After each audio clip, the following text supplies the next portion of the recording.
Welcome back to Condors Unleashed. Ryan Holt and Kevin Bartle here on this lovely Wednesday afternoon. It is lovely. It's a beautiful day. I've already put down 3 slices of pizza, so excuse me. One guy who doesn't eat pizza, Andrew Carroll, Mr. Fitness. That's on right. Condors, I don't know. on the Condors team.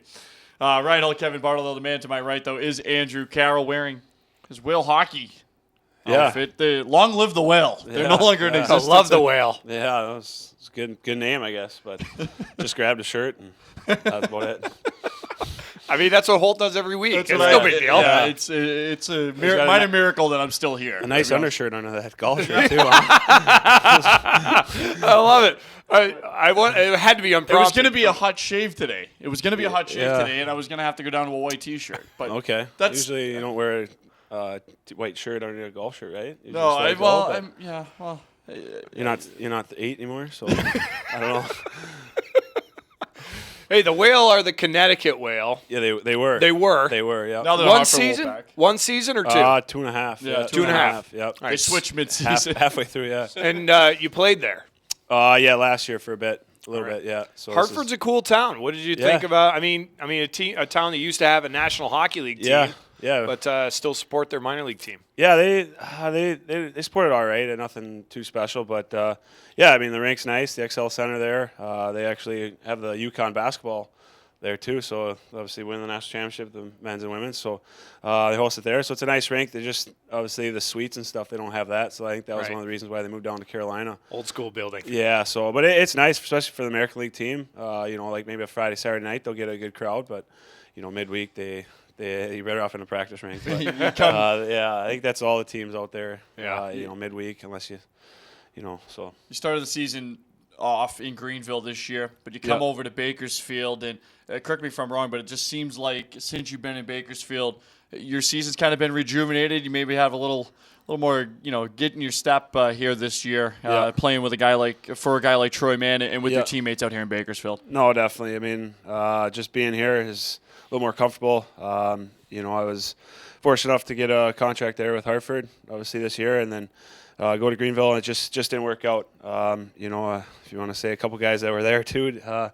were here. It just didn't work out for them either, and I think just a better fit for myself and to move on. And now I'm here in Baco and playing for Troy again. I mean, for me, it's nothing better than that, and just knowing how I can play and just go out there and play.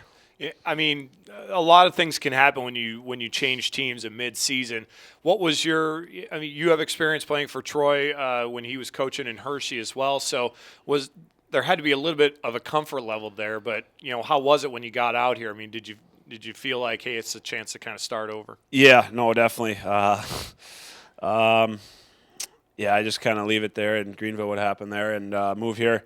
Playing for Troy, I just knew it was time for a change. I don't know what it was, but I've never gone through anything like that in my career, and to go like that, especially in the league like this, I've had ups and downs in the American League, but to come out here is just a fresh start and move on, and forget about it and still work hard and compete and try to be a part of a winning team here, what we're doing, and we're doing something special right now, and move on, and then play for Troy again. It was something that if you want to go back in the summer, maybe it could have happened that way. I don't. So you're saying we could have had you a month earlier here? I think that's what he's saying. I could have signed here in the summer, but no, I was fortunate enough to get a contract in the American League, and that's for every hockey player, that's what you're looking for, and I got that, and whatever happened, going to Greenville. I don't want to talk about it. Hey, you're here now. When you look at the last couple months, and especially this last month, lines have been shuffled, everything's been juggled, but your line's kind of stuck together. Yourself, you were up a little bit on the top line there when Broda went up to the American Hockey League, but you're right back. It seems like you're, we talk about this comfort lelevel, but you're right in your comfort zone here with guys like Gary Steffes, Ryan Little here on the third line, if you will. No, yeah, for sure. I mean, that's, how I've always played, in my pro career, even in college and in junior, adding offense when we can, and obviously with Gary and Litz, they're scoring too. Gary's on fire. And then, Litz is adding to that. And then myself, I mean, we're just kind of like to call glue guys. We'll help the team out and, do the little things. Maybe, we're not on the score sheet every night, but just trying to compete every night. And that's a big thing, And with those guys, I mean, we're the same type of players, and we get to play together, and we gel nice, and and we get a chance to be offensive. Hopefully we can put it in the net. Yeah, you guys go out there and wear down everybody else, so Broda can just kind of coast around. Right. No. But no, I mean that's the type of play. We're here at this level, or playing pro hockey. I mean, you can ask Litz and ask Gary. Myself, like we, played college hockey. I played against Litz in college, and at Wisconsin, and what they did there, just compete. He was a third, fourth line guy, killing penalties, blocking shots, and you look at Litz, all the stitches he's had this year. That's something that that he, it's part of the game. But for him and Gary, the same thing, blocking shots, and those are little things. I mean, there's guys that play in the NHL that do the same thing. Obviously, they do it better, but right.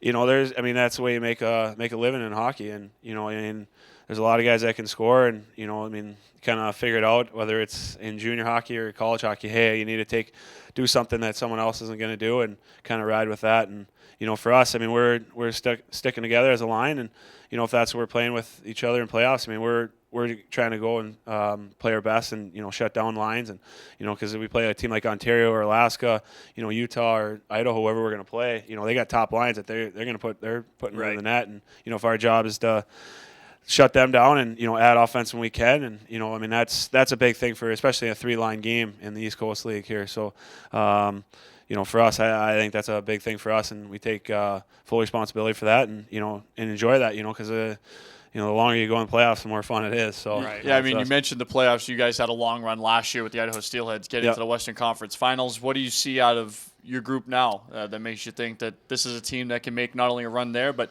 maybe a run even deeper in the playoffs? Yeah, no, for sure. You got to have 3 lines going, especially. I mean, the big thing is goaltending, with LB back there and picks, who's ever going to get the start. Those guys back there have been playing well. And obviously you've seen LB has played most of the games. But, you got to have a goaltending there, and then getting defense like with Berge and Cunny, getting Cunny back. We got Growler, an older guy, those guys, and Husey coming back. He'll hopefully be back this weekend. And, Morris and, those guys, I mean, just getting back in the lineup and get everyone healthy is a big thing, because it starts from the back end out, as Troy would always say.